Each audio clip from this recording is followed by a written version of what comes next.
guys. Hey, Coach. Hi, how you doing, Michelle? Good. Good to see you. Good to see you. You guys have talked a lot about trying to do too much, getting out of their dad, trying to do stuff other than their job. Is that kind of a theme of what you saw on the tape? No, I don't think so. I thought the guys played with unbelievable effort, and we're one drive away from winning that game 19-17 in a tough, hard-fought game. It always comes back to the details. We're never going to play a perfect game.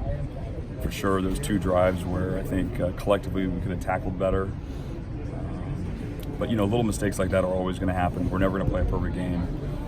Definitely wish we could have finished, and it would have been an impressive, close 19-17 victory. But obviously that didn't happen. Cal executed better than we did.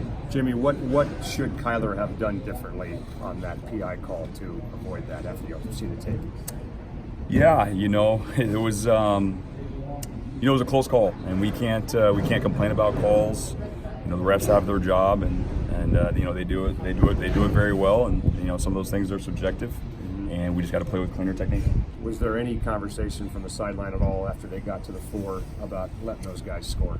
Yeah, not from my end at all. We were, they ran the football there. We're trying to punch the ball out, and they tried to run it again 2 plays later, and he actually took his hand off the ball, and we had a chance to knock it out again. If we get the ball out there, the game's over right then and there, as opposed to letting them score and then having to go down and score a touchdown. But from our end, we're trying to do everything we can to make sure we get them out of the end zone. Could you ever justify letting a team score on purpose? Have you ever done that in your career as a coach? I have not. No, I've seen it done in the NFL before. But yeah, no, that's a tough situation. It's one of those situational football things that rarely comes up, and it's definitely something that people can utilize. But that is a hard thing to do, to kind of just let a team score on you like that, because everything in your blood, you want to make sure they stay out of the end zone. How surprised were you at the run defense in the second half? Yeah, the opening, the third quarter, that was it was really 2 drives, which is it was just disappointing. We didn't tackle very well, but also the running backs ran hard, and their offensive line blocked well. You got to give them credit. They're a good football team. They ran the ball well the week before. They ran the ball well against us. There was a whole bunch of drives where we did tackle well. We did a whole bunch of good things, but unfortunately 2 drives we did not play up to our standard. Do you even allow yourself to even remotely reference the delay to explain what happened Saturday? No, because I think Cal had the delay too, didn't they? So no, that's no excuse whatsoever. Once the game got rolling, it was like it was 7:30 kickoff. If anything, the guys got a big break and got to hydrate. That's no excuse whatsoever. What did you see on their last completion that got them down to the 3-yard line? Yeah, it was a broken route. They actually ran the wrong route, and 2 guys ran into each other. Our guys missed the tackle, and they executed, and we didn't. You're on the sidelines. What did you see different in film that maybe you didn't see down on the sidelines? From? On the defense, especially in the second half. Well, I saw a lot. Obviously, when you get to see slow down and replay every single play, saw a lot of tight coverage, a lot of good, excellent tackling. Thought we had a bunch of tackle for losses, 3 sacks, and then there's a couple drives where we could have tackled a lot better, and definitely execute better on that last drive, and we'd be talking about a hard-fought 19-17 win, but that's not the case. I know the one thing you're going to hate to talk about is youth. How much is inexperience and youth on this defense a factor of what's going on? Yeah, we've always had. There's always been youth on our defense every single year we've been here, whether it was Taylor Rapp starting as a true freshman, Byron Murphy starting as a redshirt freshman. We have youth all the time. Now, across we have 2 senior linebackers. We have a senior DB and 2 junior DBs. So youth is never going to be an excuse. We have enough mixture of old guys and young guys that we can still play excellent defense. With guys like Kyler and Cam, when they are young and they're starting their first games, what do you do in terms of just keeping their confidence up when there's some penalties and some plays like that? Yeah, you just you stick with the process. I think there was a big step from game 1 to game 2 for both those guys. Those 2 young guys that you mentioned. There was a lot better man technique, making their calls, making their checks. So there was a big growth there. But at the same time, there's things to clean up because they are young guys, and this is only their second game playing as a starter. And so hopefully, our whole deal is a constant state of improvement. and we're hoping to take another step this week.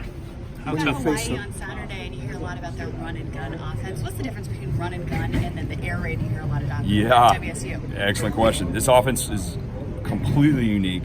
We have not seen it since we've been here. This is the old school run and shoot offense. Houston Oilers, Warren Moon back in the day. This is an explosive offense. They've played 2 Pac-12 teams and scored a bunch of points. Quarterback's got a big arm. They got receivers that come off the line fast. And this is a completely different animal that we have not faced, and it is going to be an extreme challenge for our defense. What kind of challenges do you have to deal with that, especially a young group of players, of something that they've never seen before? Yes, and so the challenge that these guys present is they also run the football. And so if you think you're just going to drop everybody and take away all their deep shots, then they're going to run the ball. And they've ran the ball very, very well those first 2 games. And so this is a completely different scheme that we're seeing this week. It obviously works. 2-0 against the Pac-12 right now, and we have a difficult task at hand. When receivers make the reads in this run and shoot, how does that change principles for your DBs? Yeah, no, I think another great question. So they route adjust. They will basically play opposite of what you're doing. You know, you're playing on the inside, they're going to break outside. You playing, it's not just a designed route, and they have to run the route right into the coverage. You play deep, they're going to go short. You play short, they're going deep. And so it's going to be a kind of a back and forth of us disguising things and trying to trick them a little bit. And at the same time, we got to make plays, and they got to try to make plays.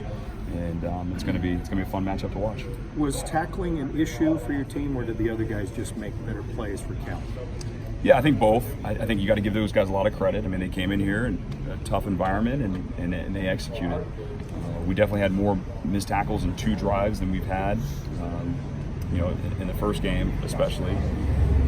And then you look at all the other drives, but that's how it is on defense. You can play really, really good for a lot of drives, make them punt the ball, and then all of a sudden you're not on top of it for that one drive. It turns into 7 points.